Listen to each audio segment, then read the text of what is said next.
Sekarang matahari berada di belahan bumi utara. Kemarin di bulan Juni itu maksimal di belahan bumi utara, lintang tinggi, kemudian sekarang bergerak ke ekuator ya.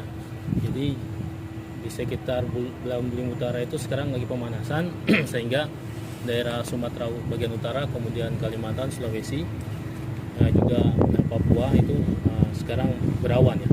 Cuma kita di Jawa ini, Nusa Tenggara sampai Bali juga itu mengalami kemarau, musim kemarau, dan juga pelepasan energi yang luar biasa.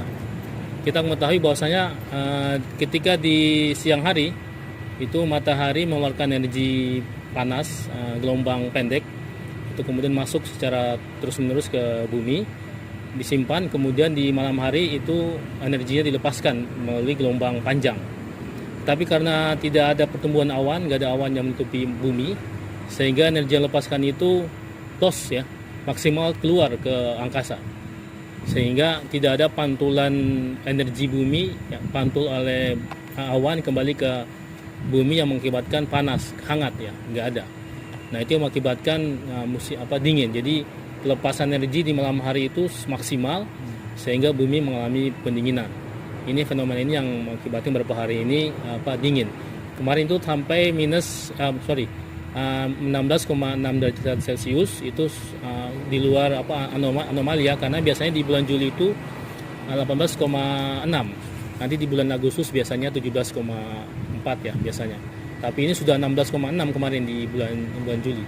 Dan ini memang fenomena terjadi di musim kemarau ya, karena tidak ada awan yang tumbuh ya.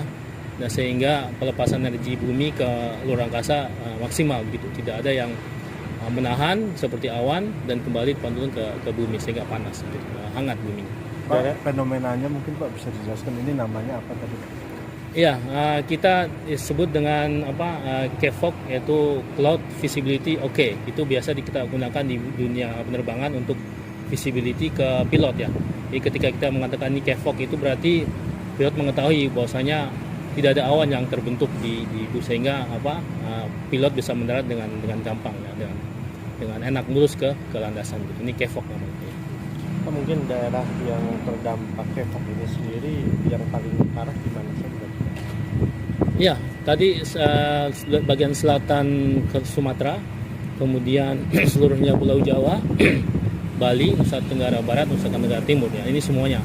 Karena sekarang di daerah Australia pun lagi musim dingin dan itu berakibat juga ke Indonesia, sehingga tekanan tinggi di Australia, kemudian tekanan itu udara mengalir dari Australia menuju ke Asia dan itu kering karena benua Australia itu kan kering gurun ya, nggak ada yang dibawa uap air, dan itu kemudian masuk ke ekuator Indonesia dan lurus ke berbelok di sekitar Kalimantan, itu kemudian membuat ada awan-awan sedikit tapi tidak banyak juga sebenarnya di sana. Semua masih musim kemarau seluruh Indonesia sekarang. Berdasarkan analisis Pak, sampai kapan kemudian? Ya, ini memang fenomena di musim kemarau. Di bulan Agustus mungkin masih terjadi ya. Nanti ketika sudah mulai masuk bulan Oktober itu kemudian sudah mulai muncul awan hujan ya. Tapi nanti kita masih menunggu juga fenomena yang lain seperti MGO dan juga ENSO ya. Kita masih pantau, kalau itu muncul berarti nanti akan ada hujan. Seperti kemarin beberapa hari yang lalu hujan ekstrim itu karena MGO melewati Indonesia dan sekarang posisinya sudah berada di bagian barat Amerika di Samudra Pasifik, sehingga dia membuat sekarang Indonesia musim kemarau murni gitu. Ya. Hal yang perlu diwaspadai Pak dari CVOC ini?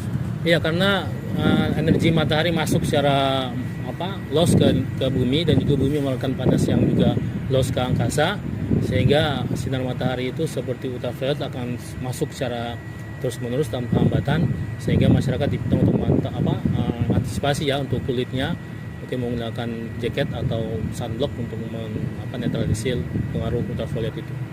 Pak, jika pagi hari sendiri suhu terdingin di Bandung Raya ini sendiri berapa sih Pak? Iya.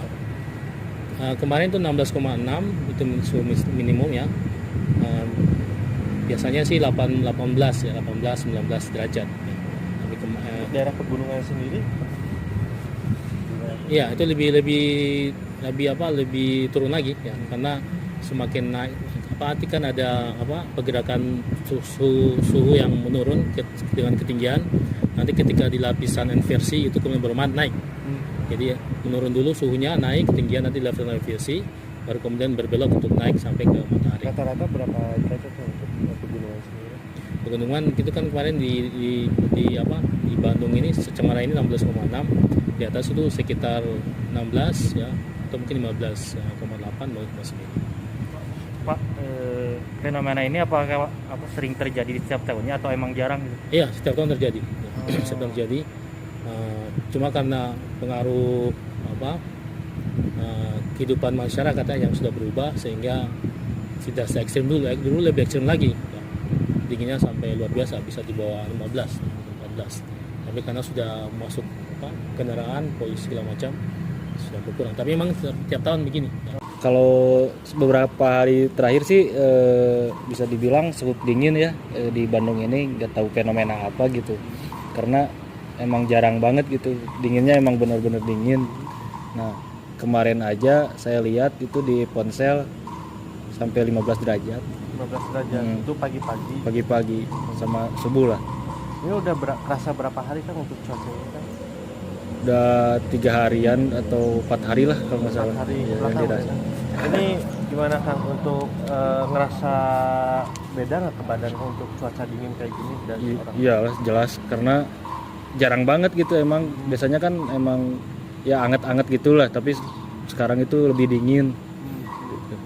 Jadi pakai jaket yang lebih tebal juga Iya, ya, untuk iya sekarang lebih banyak pakai jaket tebal gitu. Kang, ini biasanya cuaca dingin ini sendiri sampai jam berapa sih Kang di Bandung? Kalau sekarang sih lumayan lama ya, cukup sampai siang gitu, sampai jam 10-11 gitu. Kalau dulu mah paling jam 8 juga udah anget gitu. Sekarang masih kerasa ya jam Sekarang 10? masih kerasa, makanya pakai jaket tebal.